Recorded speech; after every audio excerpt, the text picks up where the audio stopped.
Sa isang liblib na baryo sa Visayas, may isang magsasakang si Juan. Mahirap lang siya, nakikisaka sa lupa ni Don Cardo, ang mayamang Panginoong may lupa sa kanilang lugar. Si Juan ay laging pinagtatawanan, laging minamaliit kahit ng sarili niyang mga kamag-anak. Walang asenso yang si Juan, kahit anong gawin talunan. Madalas marinig niya mula sa mga kapitbahay. Pero hindi nagpapaapekto si Juan. Tahimik lang siya, masipag at laging iniisip ang kapakanan ng kanyang asawa, si Maria at ang kanilang 2 anak. Pero isang gabi, habang pauwi si Juan mula sa bukid, may narinig siyang kakaibang huni mula sa kakahuyan. Lumingalinga siya. Ang buwan ay bilog, ang hangin malamig, at tila may mga matang nakamasid sa kanya. Dahan-dahan siyang naglakad pero biglang,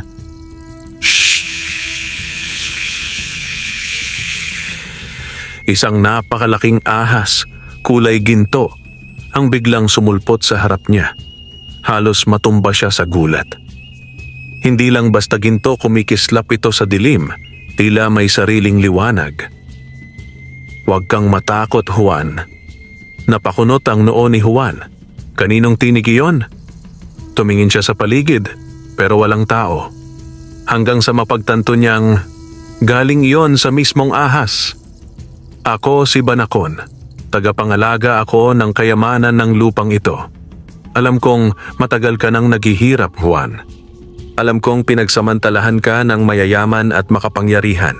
Kaya heto ako, tutulungan kita." Halos hindi makapagsalita si Juan. Nanginginig siya. Bakit ako? Isa lang akong hamak na magsasaka." Ngumisi ang ahas, isang kakaibang ngisi para sa isang nilalang na ganito. "Dahil ikaw lang ang may pusong marangal sa bayang ito, ikaw ang pinili ko, Juan. Bibigyan kita ng kayamanan, pero may kapalit ito." Lumunok si Juan. "Anong kapalit?" "Kapag dumating ang mga taong gahaman, mga taong gusto akong angkinin, kailangan mo akong protektahan. Hindi pera ang labanang ito, Juan. Kaluluwa at dangal. Kapag bumigay ka sa takot at kasakiman, mawawala lahat ng ibibigay ko." Walang ano-ano. May iniluwa ang ahas mula sa bibig nito, isang maliit na mutya. Kumikislap ng ginto at tila may init na dumadaloy. "Itanim mo ito sa bakuran mo, Juan. Sa umaga, may tutubong puno ng ginto. Bunga nito ay yaman na hindi mauubos." Hindi alam ni Juan kung panaginip lang ba ito.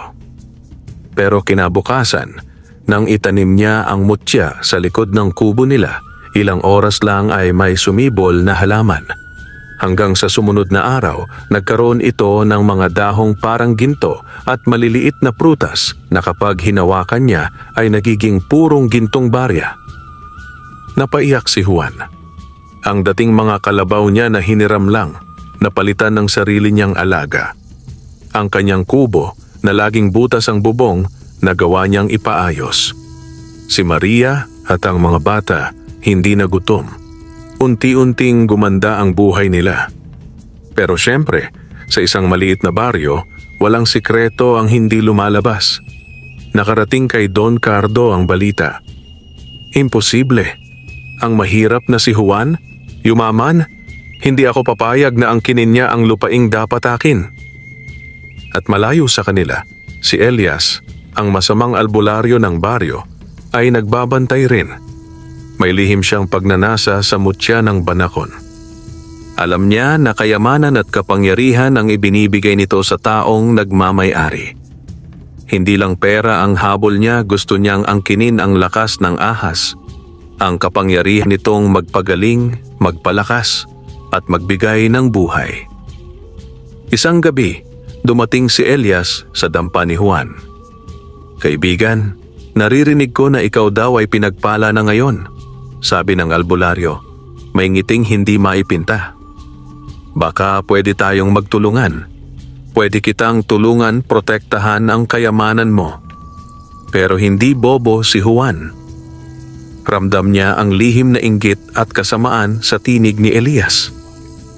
Pasensya na po, Mang Elias. Pero sapat na po ang biyayang bigay sa akin. Hindi ko na po kailangan ng tulong ninyo. Umuwi si Elias galit na galit. Hindi niya hahayaan na ang isang hamak na magsasaka ang magmay-ari ng mutya ng Banacon. Nagpasya siyang gumawa ng masamang ritual upang agawin ito. Samantala, si Don Cardo nagplano na ring pasukin ang lupain ni Juan. Hindi niya matanggap na ang dating utusan mas mayaman na sa kanya. Ipinatawag niya ang ilang armadong tao. Nagbabalak ng angkinin ang yaman ni Juan kahit pa gumamit ng dahas. Habang dumarami ang nagbabantang panganib, dumating na naman si Banacon kay Juan. Juan, magsisimula na ang totoong laban. Kailangan mong pumili. Kakapit ka ba sa akin? O bibigay ka sa takot? Sa mga susunod na kabanata, haharapin ni Juan ang mga taong gahaman, ang albularyong Elias at ang sariling tukso ng kasakiman. Mapoprotektahan ba niya ang kanyang pamilya? O matutulad lang din ba siya sa mga taong naging alipin ng kayamanan? Lumipas ang ilang araw mula nang biglang umangat ang buhay ni Juan. Ang kubo nila ay napalitan ng maliit na bahay na bato. May bagong bubong, bagong kasangkapan, at hindi na sila kailangang mangutang para lang makakain. Ang kanyang asawa, si Maria, ay hindi pa rin makapaniwala. Juan, paano nangyari ito? Para lang tayong nananaginip. Ngumiti si Juan at tinakbayan ang asawa.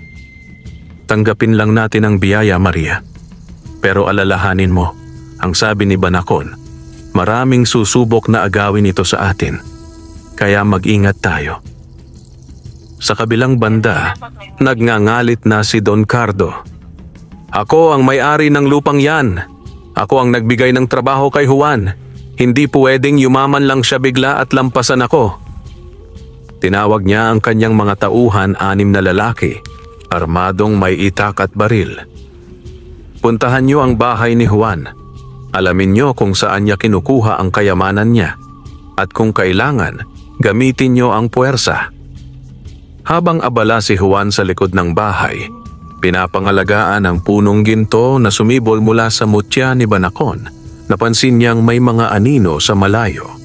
Dumating ang kanyang matalik na kaibigang si Pedro, hinihingal. Juan, may mga papalapit na tauhan si Don Cardo. Nagbabalak silang pasukin ang lupa mo. Agad na kumislap ang mga mata ng Banacon mula sa ilalim ng punong ginto. Juan, ito ang unang pagsubok. Kaya mo bang protektahan ang ipinagkatiwala ko? Hindi alam ni Juan kung ano ang dapat gawin. Hindi siya marunong makipaglaban. Sanay lang siya sa araro, sa pagtanim, sa pagsaka. Pero para sa kanyang pamilya, hindi siya magpapatalo. Pedro, bantayan mo sina Maria at ang mga bata sa loob ng bahay. Ako na ang bahala rito. Lumabas si Juan. Dala lang ang gulok na gamit niya sa pagbubungkal ng lupa. Hindi niya alam na ang gulok na iyon, nang mahawakan niya habang iniisip ang mutya, ay tila nababalutan ng kakaibang liwanag. Dumating ang mga tauhan ni Don Cardo. Oh, Juan, ang yabang mo na ha. Akala mo, di ka na namin maaabot? Sigaw ng pinuno nilang si Roldan habang itinutok ang baril. Sabihin mo sa amin, saan mo kinukuha ang kayamanan mo at baka bigyan ka pa namin ng pagkakataong mabuhay. Huminga ng malalim si Juan. Hindi ko kailangan makipagsundo sa mga tulisan. Hindi ako magpapatalo sa mga ganitong tao. Biglang nagliyab ang lupa sa paligid ng punong ginto. Lumitaw si Banacon, ang malagintong ahas, buong ningning at sinlaki ng poste. Layuan ninyo ang tagapag-alaga ko. Nagulat ang mga tauhan ni Don Cardo. Ano yon? Ahas? Sigaw ni Roldan, nanginginig. Pero dahil sa kagahaman, hindi sila umatras. Tinutukan nila ng baril ang punong ginto. Putukan natin to. kunin natin ang kayamanan. Sigaw ng isa. Bang! Bang! Bang! 3 putok pero hindi man lang tinamaan ang puno. May tila panangga sa paligid nito, isang di nakikitang kalasag. Naglabas ng mahahabang itak ang mga tauhan ni Don Cardo sabay sugod kay Juan. Pero bago pa man sila makalapit, kumawala ang buntot ni Banacon at humampas sa lupa isang malakas na hampas na nagpabagsak sa kanila. "Umalis kayo mga gahaman!" sigaw ni Banacon. "Ito ang huling babala ko." Tila binulag ng liwanag ang mga tauhan ni Don Cardo. Nagulat si Juan, hindi niya inaasahan ang ganitong kapangyarihan.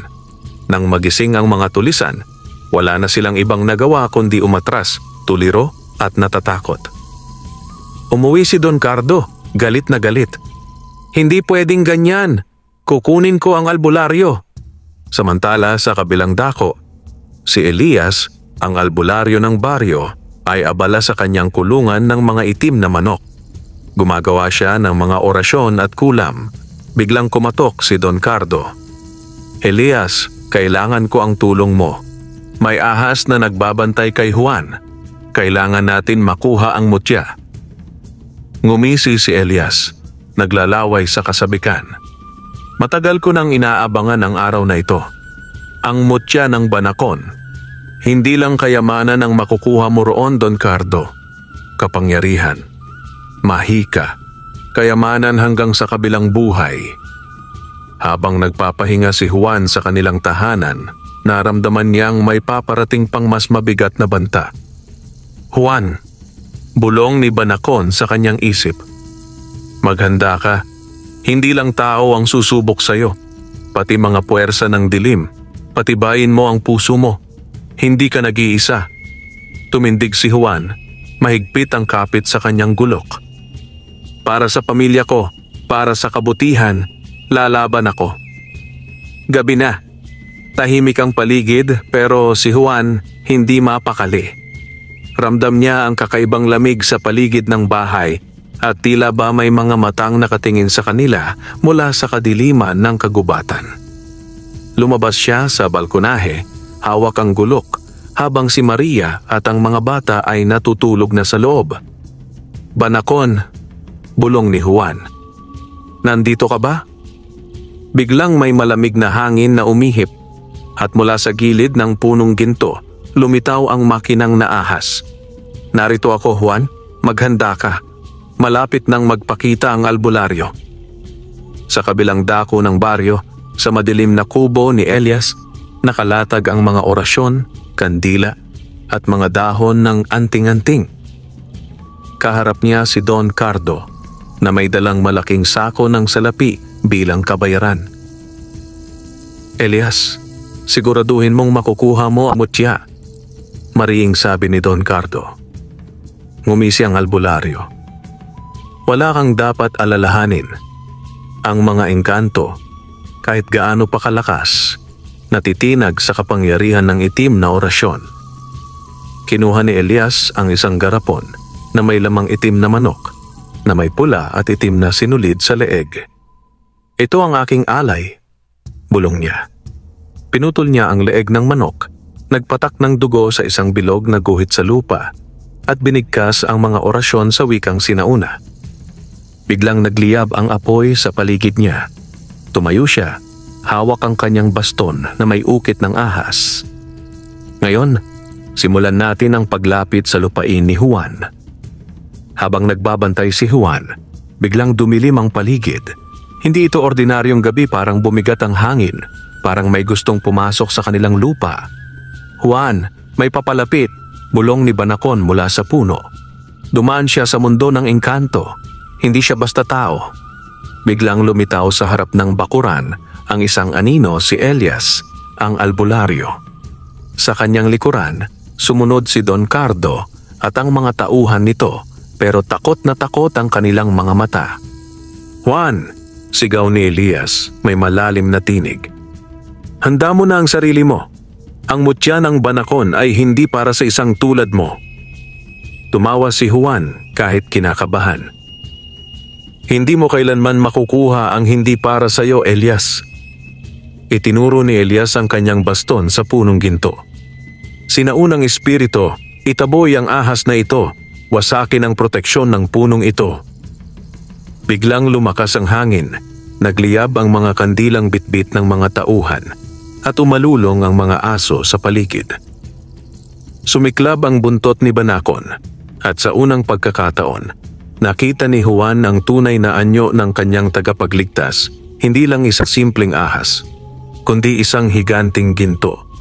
May maladragon na ulo, may mga mata na tila apoy, at may tinig na kumakalampag sa kaluluwa. Hindi mo kayang sirain ang kasunduan ko, Elias. Nagbanggaan ang mga kapangyarihan, nagdilim ang paligid habang bumubuo si Elias ng anino at nagliwanag ang paligid habang hinahampas ni Banacon ang lupa. Si Juan, sa gitna ng kaguluhan, ay nagsimulang maramdaman ang lakas na dumadaloy sa kanyang mga kamay, hawak ang gulok. Hindi na ito pangkaraniwang gulok. Tila nagningning ito sa dilaw na liwanag at bawat galaw niya may bakas ng apoy sa hangin. Juan! Sigaw ni Banacon. Isa kang tagapangalaga. Huwag kang matakot. Habang naglalaban ang dalawang makapangyarihang nilalang, lumapit si Don Cardo sa gilid, nagtatangkang pumasok para agawin ang mutya. Pero bago pa man niya mahawakan ang puno, tumalon si Juan at itinulak siya. Hindi mo ito pagmamay-ari, Don Cardo. Galit na galit si Don Cardo, sinuntok si Juan, pero hindi man lang siya natitinag. Ang lakas na ibinigay ng Banacon ay bumabalot sa kanya. Tumigil ka na, Cardo, dahil hindi ka mananalo. Biglang sumigaw si Elias. Hindi pa tapos ang laban na ito. Naglabas siya ng maliit na bote ng itim na usok at ibinuga ito sa paligid. Napuno ang hangin ng masangsang na amoy at nawala sa paningin ni Juan si Elias at Don Cardo. Tahimik muli ang paligid. Huminga ng malalim si Juan, nanginginig ang mga kamay. Lumapit si Banacon at binalot ng katawan nito ang puno. Juan, hindi pa ito tapos. Nagbabadya ang mas malaking panganib. Pero ngayon magpahinga ka muna. Maghanda ka sa susunod na gabi. Huminga si Juan ng malalim, naglakad pabalik sa bahay at niyakap si Maria. Lalaban ako, Maria, para sa ating pamilya, para sa lahat ng inaapi. Kinabukasan, tila normal ang paligid. Ang mga manok sa bakuran ay tila walang pakialam sa mga nangyaring kaguluhan kagabi. Si Maria ay nagluluto ng almusal habang si Juan ay nakaupo sa gilid ng kubo, nag-iisip. Juan, ayos ka lang ba? Tanong ni Maria habang naghahain ng kanin at tinapa. Tumango si Juan pero mabigat ang dibdib niya. Maria, hindi ko alam kung paano ko haharapin ang mga susunod na mangyayari. Pero alam ko, hindi lang para sa akin to. Para sa ating pamilya, para sa ating lupain, para sa lahat ng katulad natin na mahirap at minamaliit. Nagpatuloy siya sa pag-aararo ng lupa. Kahit may ginto na siyang hawak, ayaw niyang tumigil sa pagsasaka. Para sa kanya, hindi lang pera ang kayamanan ng pagiging totoo sa sarili ang tunay na yaman. Habang umaararo, naramdaman niya ang mahinang paggalaw sa lupa. Tumingin siya sa paligid. Walang tao, pero may malamig na hangin na dumikit sa batok niya. Bigla, isang tinig ang umalingaw-ngaw sa isipan niya. Juan. Juan. Napalingon siya. Wala. Pero alam niyang hindi siya nagkakamali. Ito ang tinig ni Banacon. Juan, maghanda ka. Si Elias ay babalik pero hindi na siya mag-isa. Sa kabilang dako ng baryo, sa isang liblib na lugar, nagtipon si Elias kasama ang tatlong misteryosong nilalang. Ang isa, si Ramon, isang dating albularyo rin pero pinalayas sa baryo dahil sa pagnanakaw ng anting-anting ng iba. Ang isa pa, si Lito, isang mambabarang na kilalang nagpapahirap sa mga magsasaka para sa salaping inaalok ng mga mayayaman. At ang pinakahuling dumating isang nilalang na hindi na tao, si Amang Kulas, isang tikbalang na ginawang kakampi ni Elias sa pamamagitan ng madugong orasyon. Handa na ba kayo? Bulong ni Elias, hawak ang itim na baston. Hindi lang natin aagawin ang mutya ng ahas. Ibabagsak natin si Juan at papalitan natin ang katauhan niya ng takot. Tumawa si Ramon. Inilabas ang kanyang kutsilyong may ukit na simbolo ng apoy. Si Lito naman ay naglabas ng garapon ng mga bubuyog na may itim na pakpak, mga alaga niyang manghihina ng katawan. At si Amang Kulas tumingala sa langit, sumingasing at naglahong parang usok. Gabi na. Si Juan ay nagbabantay sa harap ng kubo, hawak ang gulok, habang si Banacon ay nakapulupot sa punong ginto. "Juan, hindi ka dapat mag-isa," sabi ng ahas. "Sa pagkakataong ito, dapat mong gamitin ang kapangyarihan ng mutya." "Hindi ko alam kung paano," kabadong sagot ni Juan. Biglang lumiwanag ang mutya sa kanyang palad. Naglaho ito, pero nag-iwan ng marka sa kanyang dibdib parang apoy na hugis ahas. "Juan, ikaw na ngayon ang tagapangalaga. Huwag kang matakot. Sa oras ng pangangailangan, tatawagin ka ng kapangyarihan." Hindi pa man nakakaabot ng hating gabi, lumindol ng bahagya ang paligid. Lumitaw mula sa kadiliman si Elias, si Ramon, si Lito at ang tikbalang na si Amang Kulas. "Ha!" sigaw ni Elias, sabay itinuro ang baston kay Juan. "Handa ka na ba sa pagtatapos mo, magsasakang hangal?" Tumawa si Juan kahit nanginginig. "Hindi ako mag-isa." Mula sa puno, umalulong ang liwanag ni Banacon at sa paligid ni Juan, tila nagkaroon ng panibagong lakas ang lupa. Ang mga puno gumalaw. Ang mga bato nagningning. Ang hangin bumigat. Si Ramon ay mabilis na sumugod, hawak ang kutsilyo. Pero bago pa siya makalapit, umalab ang lupa sa harap niya at siya'y napaatras. Si Lito, binitawan ng garapon ng itim na bubuyog. Nagliparan ang mga ito patungo kay Juan, pero biglang umikot si Banacon sa paligid at ang mga bubuyog ay nagliyab sa apoy ng gintong ahas.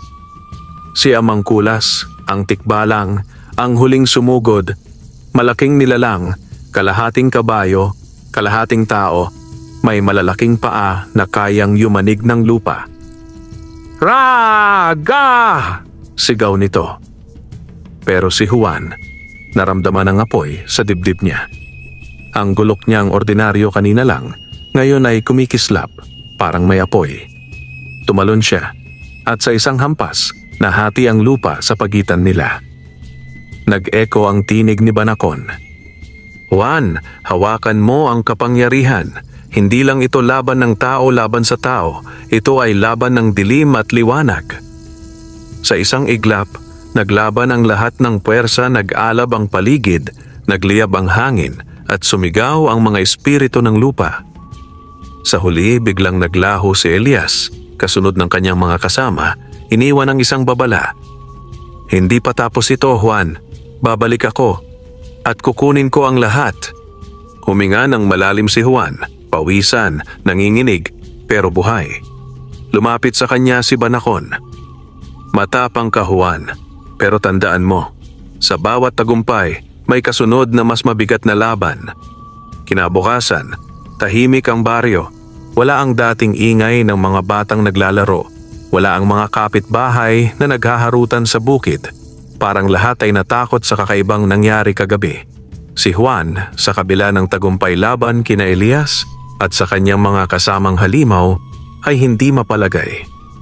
Hawak niya ang gulok na naging sandata niya at sa bawat paghawak niya rito, nararamdaman niya ang init ng kapangyarihan ng mutya. Parang nagsasalita ang bakal sa kanyang mga palad. "Maria," mahina niyang bulong sa asawa. "Hindi ko alam kung hanggang kailan ako tatagal. Hindi ko naman pinangarap to. Gusto ko lang namang mamuhay ng simple." Umupo si Maria sa tabi niya. Hinawakan ang kamay niya. Juan, mula noon, alam kong hindi ka ordinaryong tao. Hindi mo lang napansin, pero sa bawat bagyo, sa bawat taggutom, ikaw ang laging nagtataguyod sa pamilya. Hindi ka sumusuko. Napayuko si Juan. Pero Maria, hindi ko rin alam kung bakit sa dami ng tao. Ako ang napili ng ahas. Bakit ako? Flashback. Ang kabataan ni Juan. Bumalik ang alaala ni Juan sa kanyang kabataan. Siya'y isang batang mahilig maglaro sa bukid, mahilig magtanim ng buto kahit hindi naman tumutubo. Madalas siyang pinapagalitan ng kanyang ama dahil wala raw siyang mararating sa buhay. Wala kang kwenta, Juan, sigaw ng ama niya noon. Lahat ng ginagawa mo, palpak. Ang ina niya lang ang nagtatanggol sa kanya.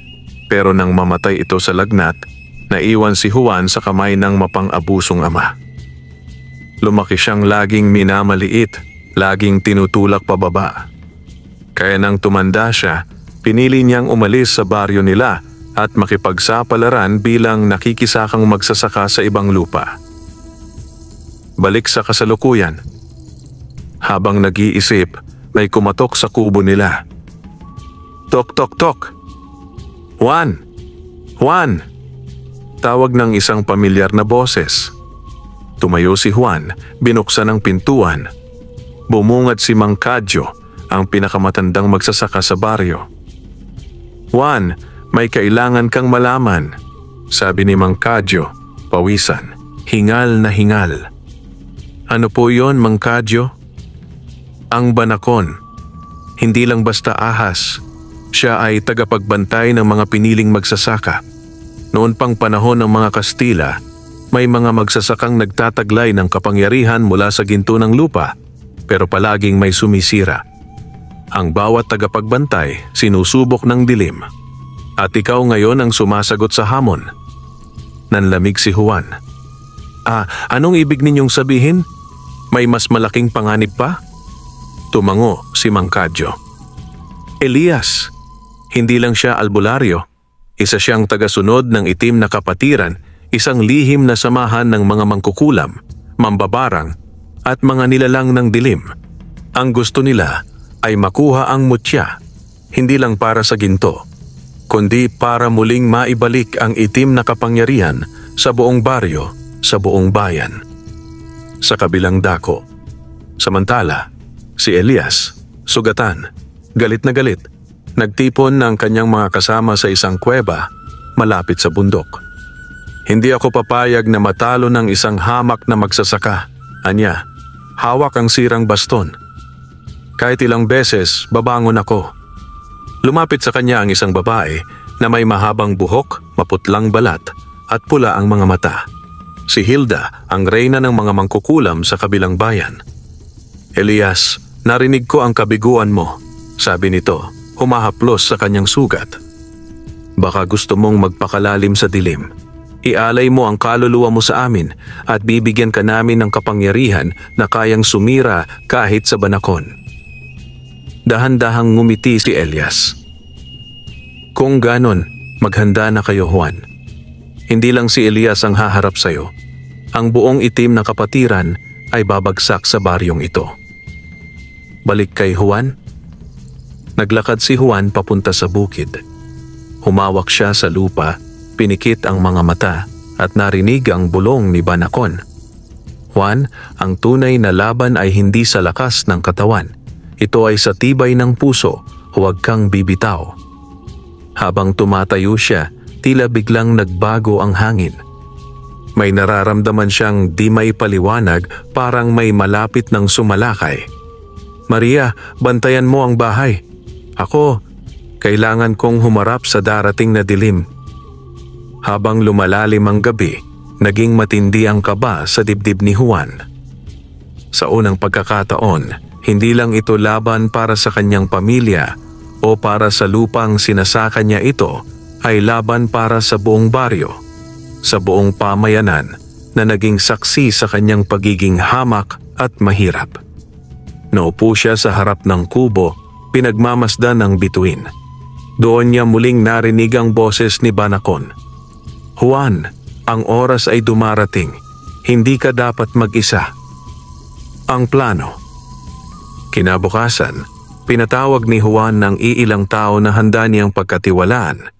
Sina Mang Kadyo, Aling Rosa na may alam sa halamang gamot at si Tomas, ang pinakamatapang na binata sa baryo. "Mga kasama," sabi ni Juan, "hindi lang si Elias ang kalaban natin. Ang buong itim na kapatiran ay paparito. Kailangan nating maghanda."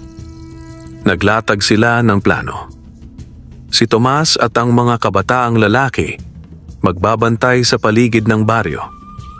Si Aling Rosa maghahanda ng mga anting-anting, langis at halamang pampaalis ng malas. Si Mang Kadyo at si Juan magtutungo sa kuweba kung saan itinatago ang pinakalumang mutya na maaaring makatulong sa laban. Sa kuweba ng Banacon. Pinangunahan ni Banacon si Juan at Mang Kadyo sa kuweba sa gilid ng bundok. Maliit lamang ito sa labas, pero pagpasok tila hindi nauubos ang lawak sa loob. Ang mga pader ay puno ng ukit kwento ng mga lumang magsasakang pinayaman at pinrotektahan ng Banacon. Sa pinakagitna, may isang altar na gawa sa purong ginto. Sa ibabaw nito, may isang makintab na bato ang pulang mata ng Banacon. "Ano to, Mang Kadyo?" tanong ni Juan. "Ito ang mutya ng proteksyon," sagot ni Mang Kadyo. "Ngunit tandaan mo, Juan, kapag kinuha mo ito, kailangan mong mag-alay ng sakripisyo. Ang alinman sa iyong yaman, lakas o alaala." Napabuntong hininga si Juan. Alam niyang walang madaling desisyon. Hinawakan niya ang pulang mata ng Banacon. Biglang lumiwanag ang kuweba. "Handa na ako. Hindi ko hahayaang mapasakamay ng dilim ang bayan natin." Ang unang pagsalakay. Sa baryo, habang naghahanda ang lahat, dumating ang mga itim na uwak na may pulang mata, mga alagad ng itim na kapatiran. Ang mga babae't bata, tinala ni Maria sa simbahan para magdasal. Si Tomas at ang mga kabataang lalaki, may hawak na gulok at pana, handang lumaban. "Dumating na sila," sigaw ni Tomas. Sa gitna ng kagubatan, naglalakad si Elias kasama sina Hilda at ang kanilang hukbo. Ang lupa ay tila nanginginig sa bawat hakbang nila. "Juan, lumabas ka na," sigaw ni Elias. "Ibigay mo sa akin ang mutya at palalayain namin ang baryo mo." Ngunit hindi lumabas si Juan. Sa halip, mula sa mataas na bahagi ng bundok, naramdaman nila ang matinding alon ng kapangyarihan.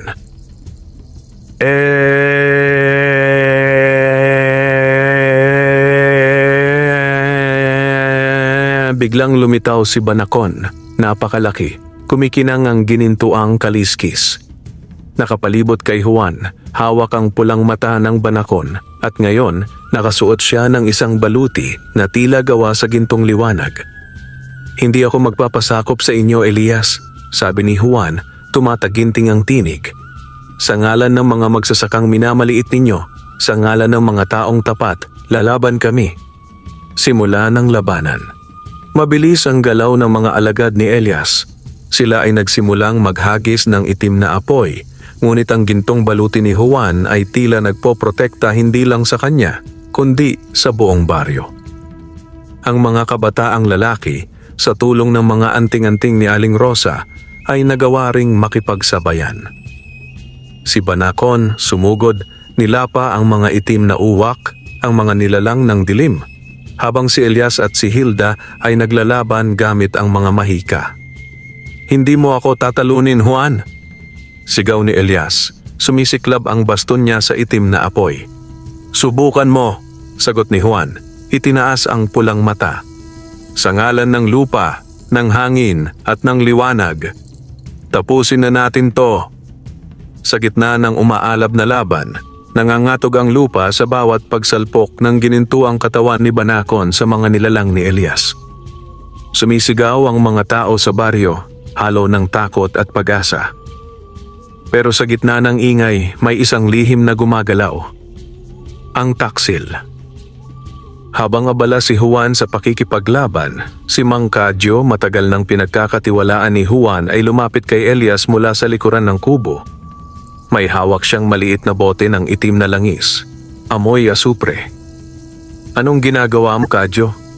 tanong ni Tomas na pansin ang kakaibang kilos. Ngunit bago pa makasagot si Mang Kadyo, binigkas niya ang isang lumang orasyon at biglang tumalsik si Tomas palayo, tila tinamaan ng malakas na puwersa. "Matagal ko nang hinihintay ang araw na to," bulong ni Mang Kadyo. "Hindi mo ba naisip, Juan?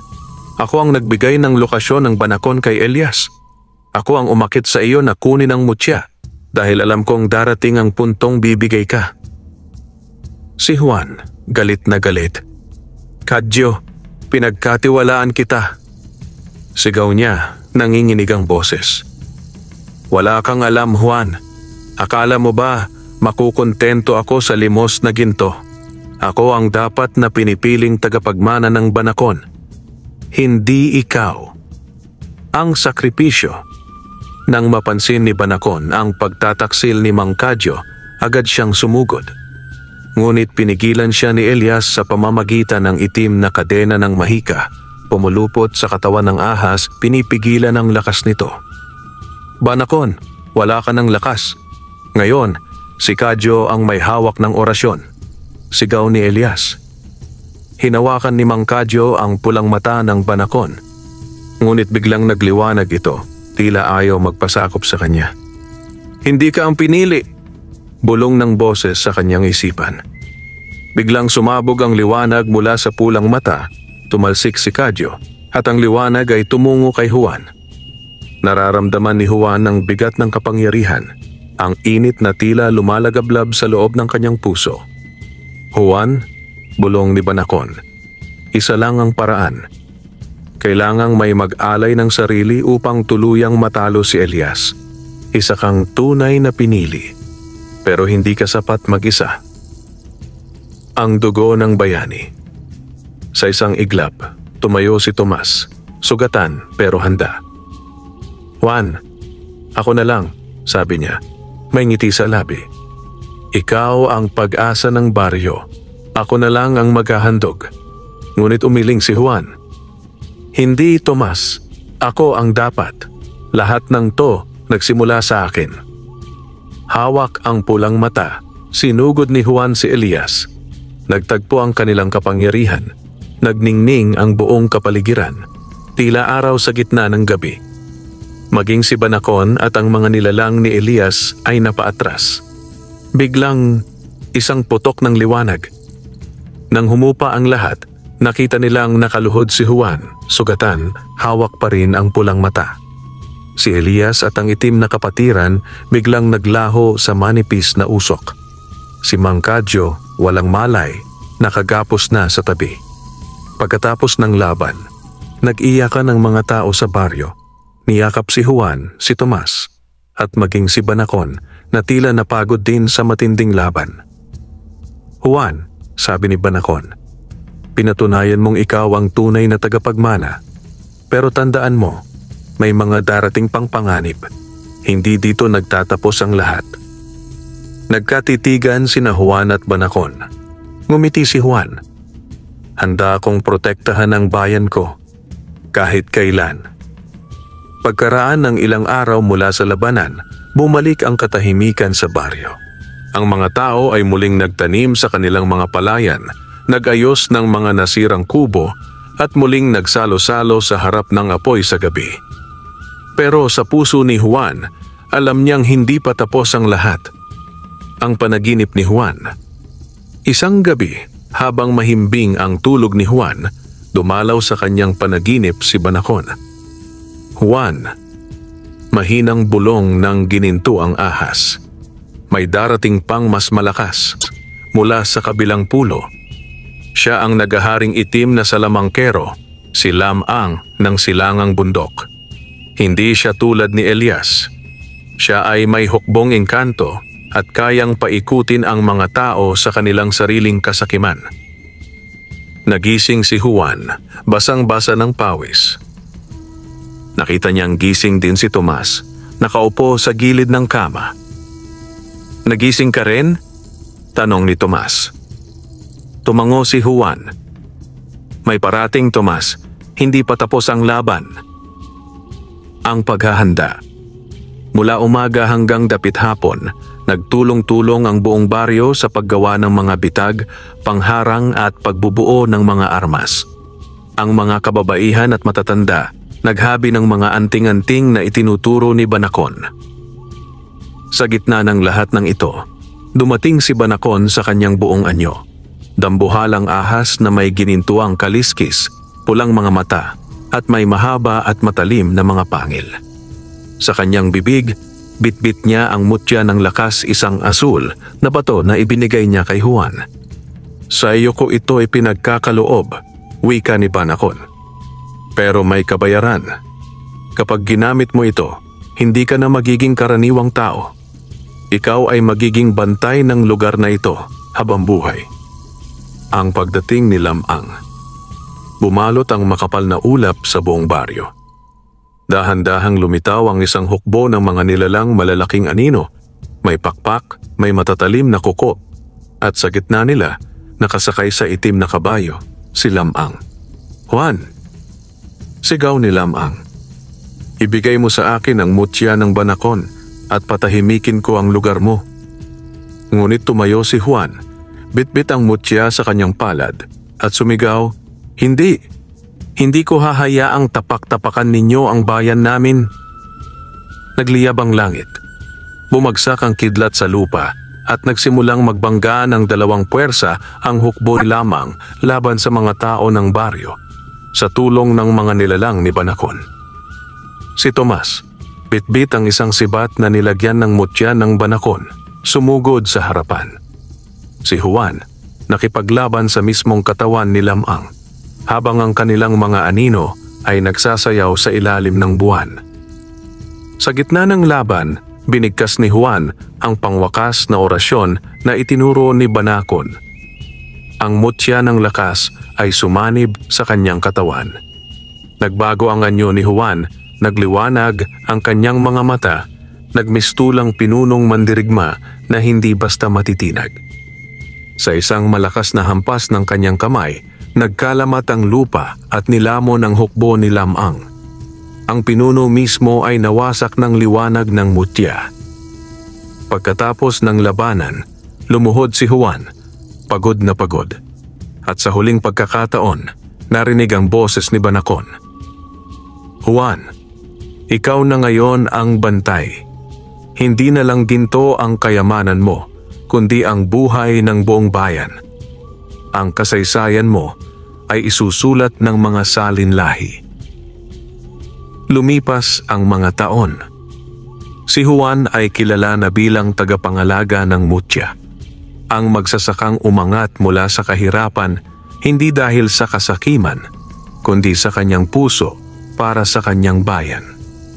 At tuwing gabi, sa ilalim ng buwan, sinasabi ng matatanda sa mga bata, Makikita niyo ba ang aninong iyon sa gilid ng bundok? Siya si Juan, ang bantay na pinili ng ginintuang ahas. Wakas,